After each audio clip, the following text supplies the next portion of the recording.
আসসালামু আলাইকুম প্রিয় দর্শক। শুধুমাত্র সুজি আর দুধ দিয়ে যে এত মজার ডেজার্ট তৈরি করা যায় আগে জানা ছিল না।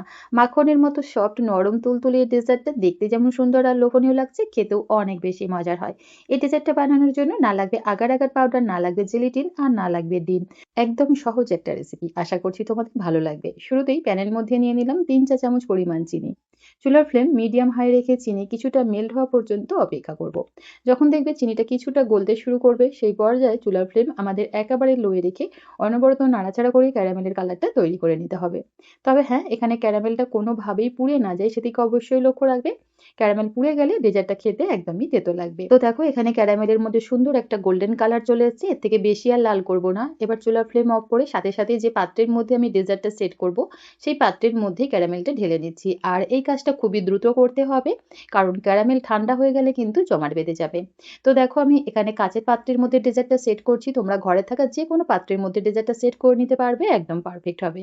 তো দেখো, আমি এখানে ক্যারামেলটা পাত্রের মধ্যে খুব সুন্দরভাবে চারিধারে একটু স্প্রেড করে নিলাম। এবার এটা সেট হওয়ার জন্য একটা সাইডে রেখে দিব। এদিকে প্যানের মধ্যে নিয়ে নিচ্ছি আগে থেকে জাল করে রাখা 2 কাপ পরিমাণ লিকুইড ফুল ফ্যাট দুধ, আর সেই সাথে দিয়ে দিচ্ছি 1 চা চামচ পরিমাণ গাওয়া ঘি। তোমরা চাইলে এখানে 1 চা চামচ পরিমাণ বাটারও ব্যবহার করতে পারবে। অল্প একটু ঘি অথবা বাটার ব্যবহার করলে ডেজার্টটা খেতে অনেক বেশি ভালো লাগে।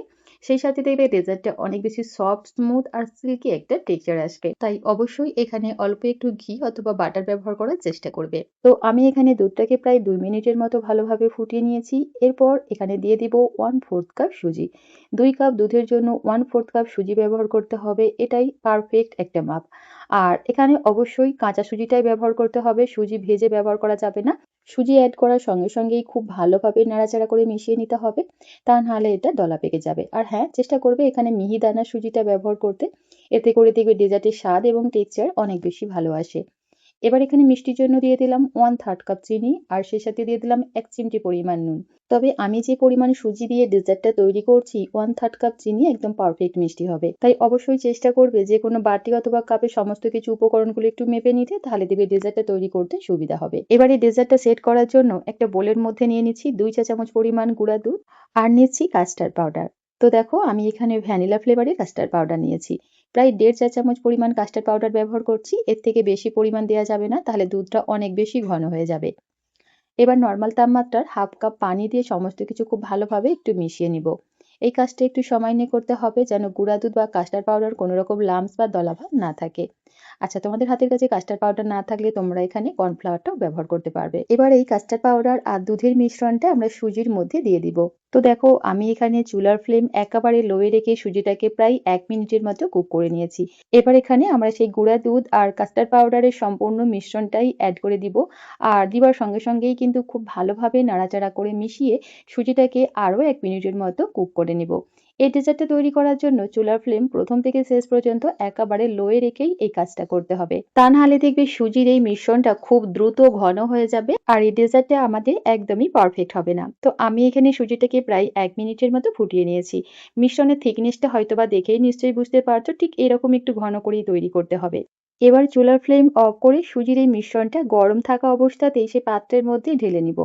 আর এখন কিন্তু ক্যারামেলটা দেখো পাত্রের মধ্যে খুব ভালোভাবে সেট হয়ে গেছে।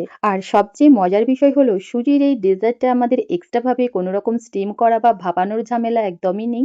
শুধুমাত্র ভালোভাবে ঠান্ডা করে নিলেই দারুণ মজার এই ডেজার্টটা পরিবেশন করার জন্য একদম রেডি। তো দেখো, আমি এখানে এই ডেজার্টটা ফ্রিজে রেখে 1 ঘন্টার মতো খুব ভালোভাবে ঠান্ডা করে নিয়েছি।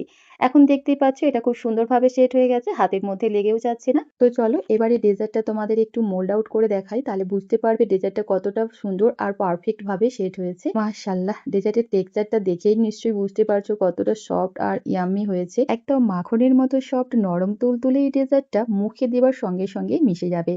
সত্যি বলছি, এই প্রচন্ড গরমে খাবার শেষ পাতে যদি এরকম ঠান্ডা ঠান্ডা এক টুকরো ডেজার্ট আইটেম থাকে, বাড়ির বাচ্চা থেকে বড় সকলেই চেটেপুটে খাবে। তাছাড়া দেখতেই তো পেলে ডেজার্টটা বানানো আসলে কতটা বেশি সহজ। না লাগলো আগার আগার পাউডার, না লাগলো জেলিটিন, আর না লাগলো ডিম। একদম সহজ একটা রেসিপি। আশা করছি ভালো লেগেছে। আজ তাহলে এই পর্যন্তই। আল্লাহ হাফিজ। আসসালামু আলাইকুম।